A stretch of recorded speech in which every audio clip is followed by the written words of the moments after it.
Yo, everybody, what is going on? It's your boy Burt Crown coming at you with a YouTube video, and today we have new cards. We've got new grudge match cards, new transaction cards, new milestone cards, and as you can see here, we've got a new icon, a 90 overall Sergei Fedorov. Yes, Sergei Fedorov's icon does get upgraded. So does that mean throughout the year, we are also going to see other icons get upgraded? Is this where you're going to get a cheaper Sergei Fedorov? If you have the 86, it'll be cheaper to make the 90, making these even more of a replica or replicated system from the team builders. We're going to have to check it out, guys, and see what we think of this new system and the new Sergei Fedorov, how the card looks, and all the others. Let's get into it. I hope you do enjoy it. So with that being said, like I said, we got the Sergei Fedorov in the mid-90s. Sergei Fedorov's versatility allowed Detroit to boldly shift him as a defense as required. The move paid off as Fedorov helped the Red Wings win back-to-back Stanley Cups in the 97 and 98. On top of that, we get a Dennis Hiddleby with Casey DeSmith, Simon Holmstrom, Darren Radish, Ivan Barbashev, and Cole Perfetti. And then also a new Nikolai Ehlers, Jackson Lacombe, Zach Bogosian, Jeff Skinner, Cole Smith, Eric Goodbranstrand, Ryan Lindgren, and Tyler Myers. So a bunch of new cards to look at, and that Jackson Lacombe is another 87 in addition, which, by the way, is another BND option for defense. Still, only the one forward card out of that BND pack. So I probably still wouldn't do that unless you needed a lot of help on defense. And then also cards you can build through the set, if you get lucky enough to pull them, will include the Cole Smith, Eric Branson, Jeff Skinner, and Zach Bogosian, as well as the new cards here, where you can also get the Dennis Hiddleby, Casey DeSmith, and Cole Perfetti. And by the way, the 87 Ivan Barbashev does give you a second option as a forward. Steven Stamkos hits 1,200 points, and that will give him a milestone 88 overall card. And that will go the same as Panarin, who hits 900 points, giving him another milestone card. And we have some transaction cards in the league for LA. We got Samuel Hylanoulis, Alexander Texier, Michael Matheson, and Ryan McDonough. So those will be all the cards for today, guys. The biggest one obviously has got to be the Sergei Fedorov getting an addition to his card. Now his 86 jumping up to an 89 or a 90, and we're gonna have to see what it looks like. New headliner packs are in the store. Headliner packs, and headliner player pack. Maybe you can get a ticket out of 4 of these because they're not player packs, they're packs in general.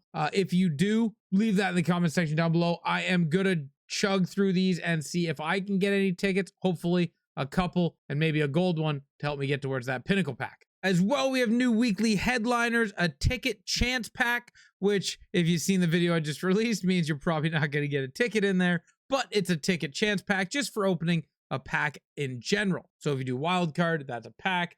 You do any moments, that's a pack. So it's easy to get that pack to get your ticket chance. And then also win a game, get a headliner pack. Snapshots for a headliner pack, deeks, assists, and goals will get you headliner packs, and then a weekly headliner pack for completing all 6. Now, when it comes to sets and the Fedorov, I'm assuming this was going to be like the Bergeron, but unfortunately, it is not.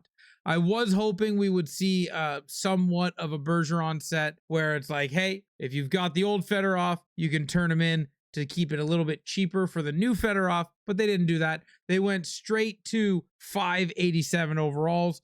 Again, just showing you that this is an aggressive team builder set from last year. Last year, team builders weren't worth it because you needed to keep up with them all year. Icons are going to be going the same way.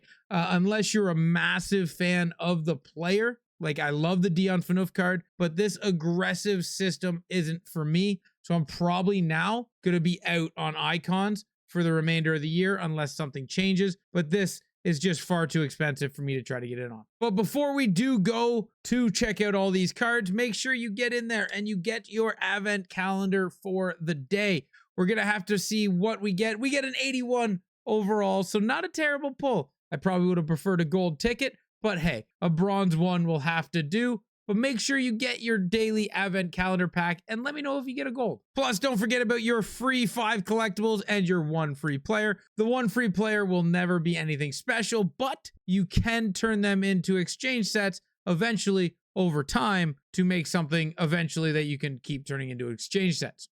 And just like that, for opening my free daily pack, I get my ticket chance pack, which in turn I'll get 1 card, and I am hoping for a gold ticket. So can we get a gold ticket or just a ticket in general? We're gonna get a bronze ticket, so 11 of those, and maybe you can get something. But I'm hearing the 7 isn't bad as well, the 7 collectibles. So I guess where else to start other than the Sergei Fedorov? 93 speed, 90 shooting, 93 faceoff, and 90 defensive awareness with quick release and stick 'em up.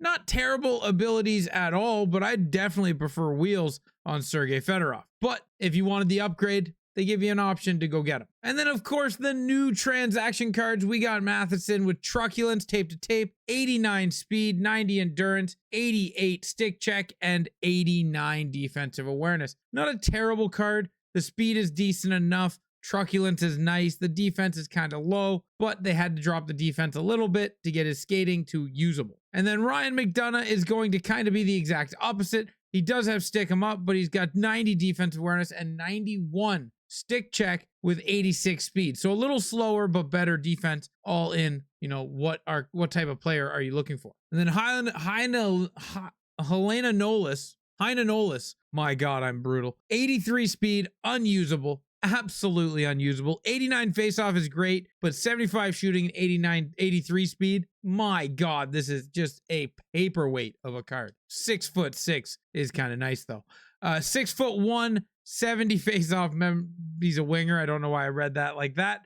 But we got 86 speed on an 84 is, I guess, decent because it'll be cheap, but 86 speed is still very slow. 84 shooting is at least better than the 70s we just seen on the last card. And then, of course, we got 89 speed Panarin with 89 acceleration and 93 shooting. Wheels and quick release. Very good card here for Panarin, like an unbelievable card. This card would be very good with 93 shooting and 89 speed. This is going to be an expensive one if you want it. Does Steven Stamkos follow suit? He has quick release and 1T, 88 speed's okay, 91 shooting's good, and 91 faceoff is great. So Steven Stamkos follows the same kind of build where he is a great card for his position. Panarin's a great winger. Steven Stamkos is a great center. You'd be happy with either one of these milestone cards. 93 speed Nikolai Ehlers with ankle breaker and quick pick. So 2 that I don't really care all too much about, but 93 speed and 93 shooting accuracy. That's all a very good card. This is a very, very good card with very weak abilities. So if you have the space for a $9 million card, but not the AP, this might be a perfect fit. And then Darren Radish has rocket and tape to tape. 87 speed is not bad. You'd like to see a little bit higher speed on a card that's going to cost you an arm and a leg. And then also 90 defense and 92 stick check is very good, but that speed has me worried. Ivan Barbashev is going to kind of be the same, but forward you can get away with a little bit different play with lower speed. 87 speed is on the edge of like, that's as slow as I want to go. 89 shooting accuracy is not terrible. Again, 87 speed for Jackson Lacombe. These cards will get burnt fairly easily on the outside by cards with decent speed, and there's quite a few of them. Stick 'em up's not bad, tape to tape's not bad, but this card is just lacking in every department, in my opinion. And then we got Zach Bogosian, who has one-timer and warrior, 2 abilities that I don't really use a lot of. 88 speed, though, for an 86 isn't terrible. Is it slow? Yes, but he's an 86 overall card. If you're a fan of him or a theme team, he at least has decent speed, but he's not one that's going to go on a God squad by any means. And then we got Cole Perfetti. 84 speed is so bad. Oh my God. 86 face-offs, 84 speed, completely useless card. You can't use this at anywhere. Unless a massive lineup combo comes out where you can get like +5 on this card. I don't know what we're doing here. But on the other hand, Jeff Skinner has 89 speed with 87 shooting, making him a very good option. With quick release is even better. So this is a very good Jeff Skinner card, giving you a great option for speed, shooting, and endurance. Starting our 85s off is going to be Holmstrom, who has pressure and wheels. So at least he has wheels. 87 speed on an 85. 87 speed's kind of low, but on an 85, it's okay because the price tag of an 85 shouldn't be too crazy high. Tyler Myers with 87 speed on an 85. This is where it's kind of okay because it's the cost of it. One, yes, 87 speed slow and you're going to get burnt. However, 85s are cheap enough that the 87 speed, you're not paying as much for the card. So you kind of understand that you're going to be slow and you have to play positionally. And 6'8" is pretty dynamite with 91 body check. Casey DeSmith, 6 foot. Again, size hasn't been a massive issue for goalies. And you can build this one because you just need a couple of 82s to get the 84 overall cards. Hopefully you get lucky if this is who you want. Same's gonna go for Dennis Hiddleby, who is 6'7", 90 speed. Again, you can build this card. You just got to get lucky with the sets. And then we got Ryan Lindgren, who has 87 speed again for an 85. It's, understandable. This card's a lower overall. His speed being 87. You can make it work for the price you're going to pay for him. It's when you get up to the 88, 89, 90 overall cards, when you see 87 speed, kind of makes you, ugh, that's an expensive card that can't really skate very well. So this card isn't terrible, but he's still going to get burnt like every other 87 overall speed card. And Cole Smith, for an 84 overall card you can build with 87 speed, 81 shooting's kind of low. 89 body checks fun with the 87 speed for an 84. And again, this just costs you 3 82s if you get lucky in your pack. So if you do get him, he's usable for objectives. That's going to be the content for today, guys. Obviously, this entire content day is headlined by Sergei Fedorov. He is obviously going to be the biggest card released today, but he is also going to be the most expensive by far. So if you have the fodder, the collection, and the desire to go get this card, get after it. I'm going to pass because this is just too expensive. It's getting crazy out of hand. This is like last year when you get into March for team builders, where everyone just kind of wipes their hands of team builders last year, where it's like, okay, I needed to build X amount of team builders to get to the 98 overall or the 95 overall. This is the exact same thing, just at an aggressive price point. Yes, we set the market, but these cards are a lot. So unfortunately, guys, I'm going to probably skip on a lot of icons. I might take a look at Dion if I can accumulate enough alumni to even think about it. But I mean, as you see, I got 54,000 coins. It's just not happening. I would rather build 3 or 4 MSPs than chase one of these extremely expensive icons. Thank you guys for watching this video. I hope you enjoy it. Until next time. Ciao, ciao.